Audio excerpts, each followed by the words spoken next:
Namaste and welcome back to Learn with Neeti. Today is lecture number 3 of Cell, the fundamental unit of life. So NCERT class 9th का chapter number 1 जो है उसके 2 lectures हमने कर लिए हैं. This is lecture number 3 and I think इसके बाद 4 लेक्चर्स और लग सकते हैं मैक्सिमम, उससे ज़्यादा नहीं. 4 लेक्चर्स में आई एम थिंकिंग कि लास्ट लेक्चर जो हो वो एक ऐसा डाउट सेशन जैसा रख सकते हैं. कंफ्यूजिंग चीजें, डाउट सेशंस जो हमारी मैम ने हमें बताई थी वो मैं आप लोगों को बताना चाहती हूँ. सो पर अभी के लिए will start with lecture number 3. So सबसे पहले will have a quick revision of what we have studied in the last lecture. So in last lectures we have studied about diffusion. So diffusion is transfer of anything from a higher to a lower concentration. In diffusion we will see that the things which move are gases, are solutes. But in osmosis solvents move like water. So osmosis is of two types: endoosmosis, exoosmosis.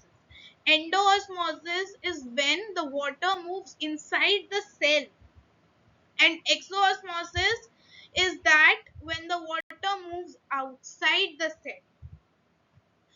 Now we'll like quick revise the 3 types of solution. So the very first is hypertonic solution. In hypertonic solution, when we put a cell in a hypertonic solution, the cell shrinks. The cell will reduce its size. When we put the cell in a hypotonic solution, the cell will swell up. Right? For example, if this is a cell, right, and if I put it in a hypotonic solution, the cell will basically swell.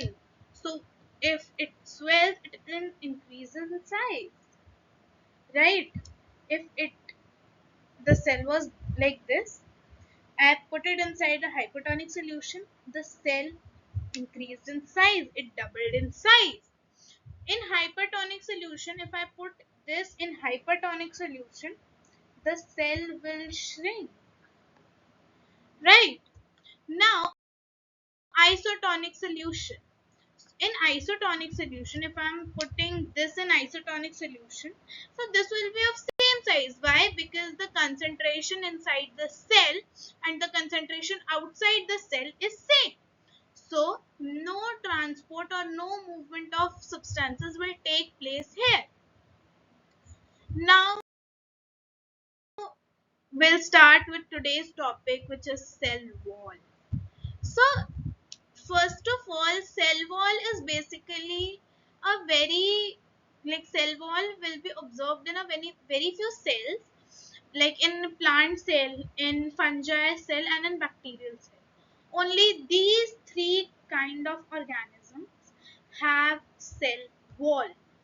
Cell wall is basically an additional covering outside the plasma membrane, which is rigid and permeable. Now, what is the meaning of permeable?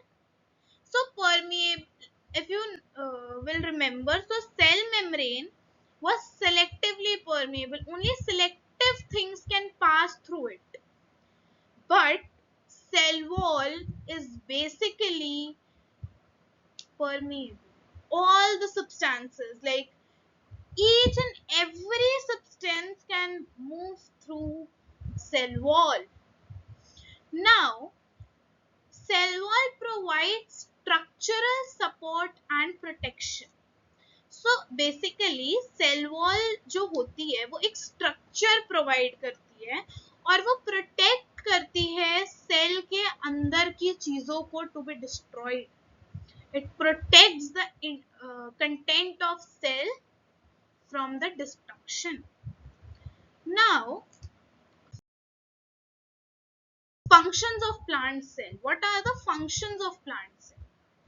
So plant cell basically plant cell wall basically helps plant to withstand environmental stress.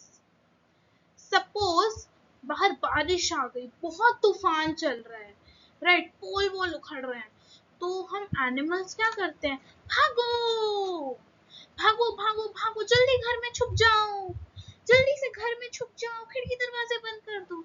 लेकिन plants तो बाहर ही खड़े रहते हैं ना, they have to withstand these environmental stress. So what will they do? Their cell wall will give them this protection that their cell will not be damaged easily. तभी बड़े बड़े तूफान आके चले जाते हैं और पेड़ खड़े के खड़े रह जाते हैं, सदियों बीत जाती है लेकिन प्लांट खड़ा का खड़ा रह जाता है, right. So this is what cell wall do. Now cell wall helps leaves and flowers to remain firm and maintain their shape.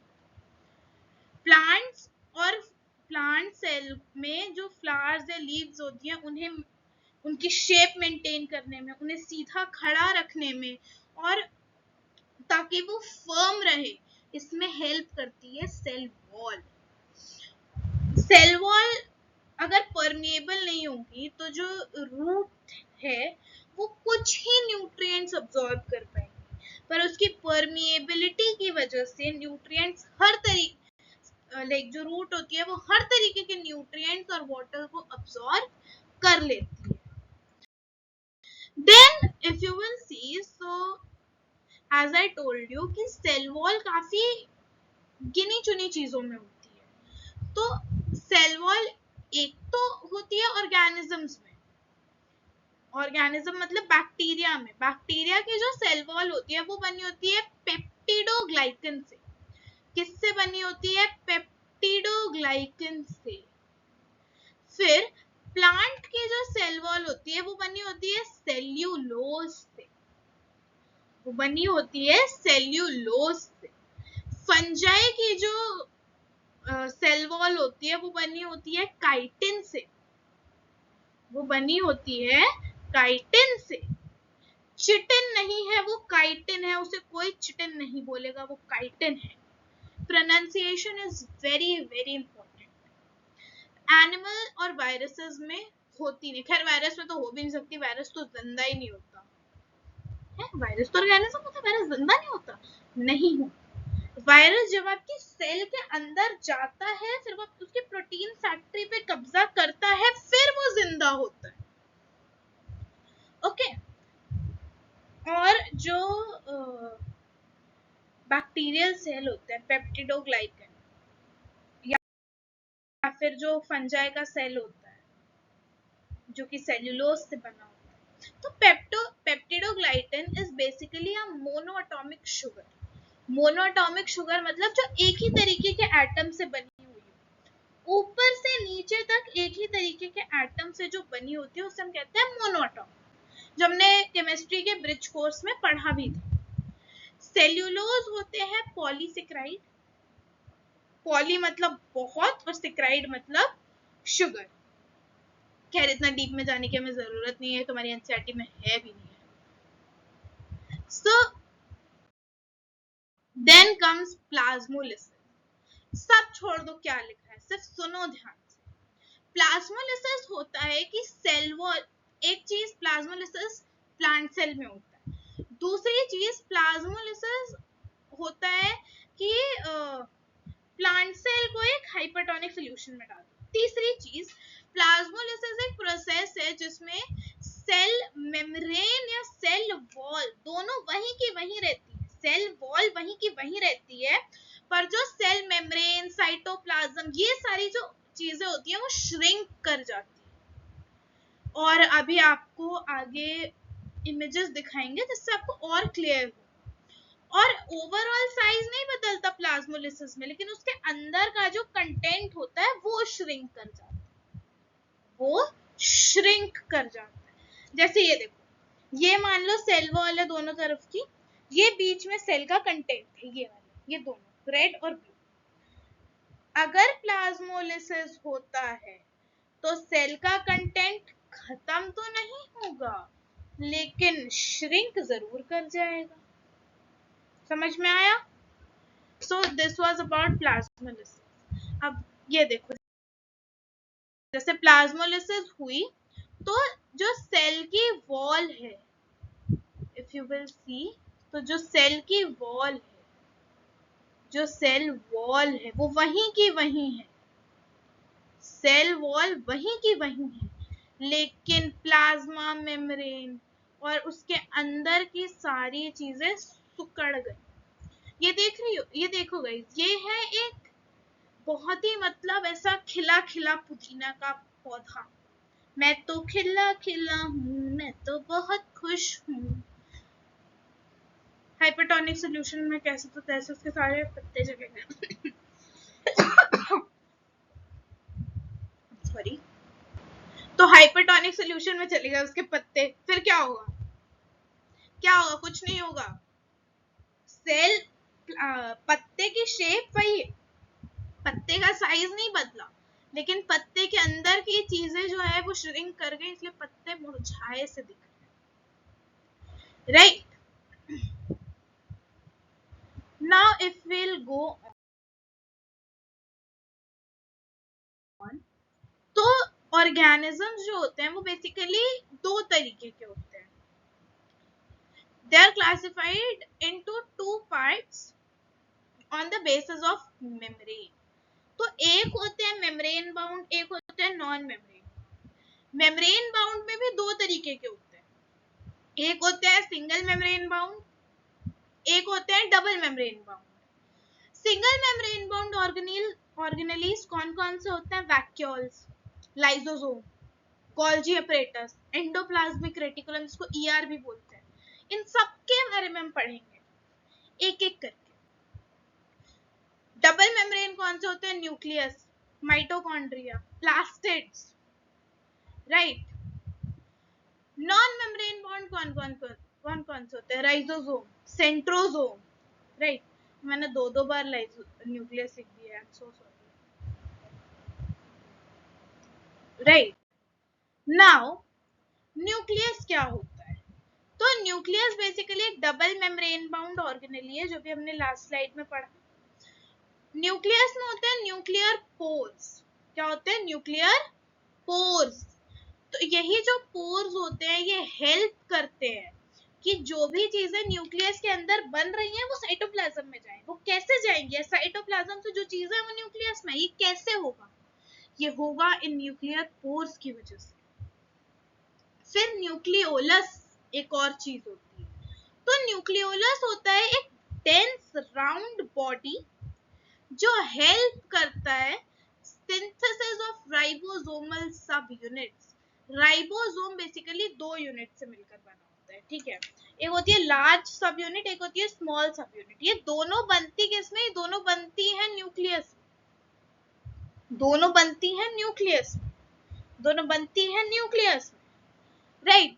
हमारा जो जेनेटिक मटेरियल है, हमारी जो भी हमारी बॉडी के फीचर्स है, जैसे मेरी आंखें कैसी हैं, मेरे कान कैसे, मेरे बाल कैसे, मेरा बॉडी कलर क्या है, मेरा बॉडी शेप क्या है, ये सब कुछ प्रेजेंट होता है डीएनए में, जिसे हम जेनेटिक मटेरियल कहते हैं, राइट। और न्यूक्लियस के अंदर भरा होता है एक मैट्रिक्स, एक जेली जैसा सब्सटेंस, जिसको मैट्रिक्स या न्यूक्लियोप्लाज्म कहते हैं। जैसे सेल के अंदर भरा होता है साइटोप्लाज्म, वैसे न्यूक्लियस के अंदर भरा होता है न्यूक्लियोप्लाज्म, ठीक है? Then if you will see, so this is a nucleus. इसके ऊपर ये आपको पोर्स दिखाई दे रहे होंगे, ये कुछ नहीं है, ये पोर्स है। This is nothing else but pores guys. ध्यान से देखो ये क्या है, ये है पोर्स, ये है पोर्स, ये है न्यूक्लियर पोर्स। ये जो पिंक कलर का है, this is nuclear matrix, nucleoplasm या न्यूक्लियर मैट्रिक्स, राइट। ये होता है डीएनए, ठीक है? और यहाँ है न्यूक्लियोलस। ये तो मैंने बनाया था ताकि अच्छे से समझ में आए, और एक मैंने इमेज अटैच भी करी है, तो ये आपको दिख रहे होंगे न्यूक्लियर पोर्स। ये these all are nuclear pore. ये जो अंदर आपको ब्लू कलर की लाइनिंग दिखाई दे रही है, इसको कहते हैं न्यूक्लियर इन्वेलप। ये दूसरी मेम्ब्रेन होती है न्यूक्लियस की, ठीक है। इसके अंदर अगर आपको दिख रहा हो तो ये होता है न्यूक्लियोलस, ये हो गया आपका क्रोमैटिन। इसके बारे में हम आगे डिस्कस करेंगे, क्रोमैटिन क्या होता है, क्रोमोसोम क्या होता है। वैसे इसके बारे में हमने पहले भी डिस्कस करा था ब्रिज कोर्स में, पर हम आज इसको फिर से पढ़ेंगे, है ना। और ये सारी चीजें मिला के बनता है एक न्यूक्लियस। ओके, अब हम आगे बढ़े। तो अब हम आते हैं डीऑक्सीराइबोज न्यूक्लिक एसिड यानी कि डीएनए। डीएनए का फुल फॉर्म होता है deoxyribose nucleic acid. Deoxyribose nucleic acid या फिर डीएनए दो धागे जैसे स्ट्रक्चर से बना होता है। ये न्यूक्लियस के अंदर प्रेजेंट होता है, ये हमारी सारी इंफॉर्मेशन रखता है, ये प्रोटीन्स बनाता है। और इसकी जो लेंथ होती है ना, एक डीएनए की लेंथ होती है 2.2 मीटर्स। और हमारे न्यूक्लियस के अंदर, एक सेल के न्यूक्लियस के अंदर 46 क्रोमोसोम, 46 क्रोमोसोम्स मतलब 46 डीएनए होते हैं, ठीक है। तो मतलब आप सोच लो कि क्या कैसे अरेंज होता होगा कि 2.2 मीटर्स का वो धागा हमारी बॉडी में आ कैसे गया, वो भी एक इतनी छोटी सी चीज में जो हमें आंखों से दिखती भी नहीं, एक ऐसी चीज में जो हमें आंखों से दिखती भी नहीं है, वो कितनी छोटी, और उसमें 2.2 मीटर का धागा जैसा स्ट्रक्चर डीएनए आया हुआ है।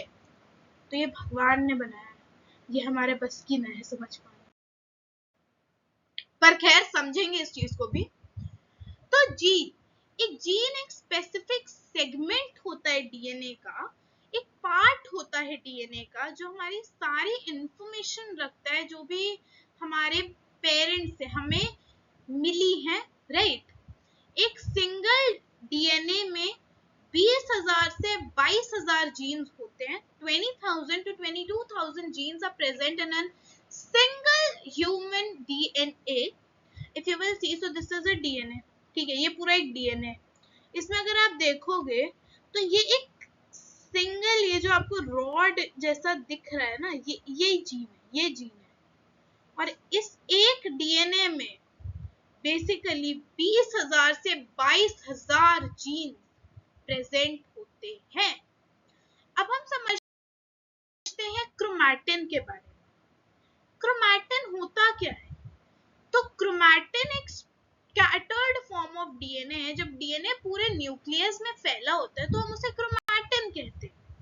ये एक धागे जैसे स्ट्रक्चर हमें दिखाई देते हैं, और ये हमें जब सेल डिवीजन नहीं हो रहा होता, जब हमारा सेल ऐसे नॉर्मल बॉडी में, तब क्रोमोसोम्स क्या होते हैं? तो क्रोमोसोम्स होते हैं डीएनए का highly coiled and condensed form. जैसे अगर आप ये देखो तो जब ये हमारी न्यूक्लियस में ऐसे पड़ा हुआ है, सो दिस इज क्रोमैटिन। पर जब ये ऐसा हो गया, कॉइल हो गया, कंडेंस्ड हो गया, कॉइल हो गया और कंडेंस्ड हो गया, तो ये बन जाता है क्रोमोसोम।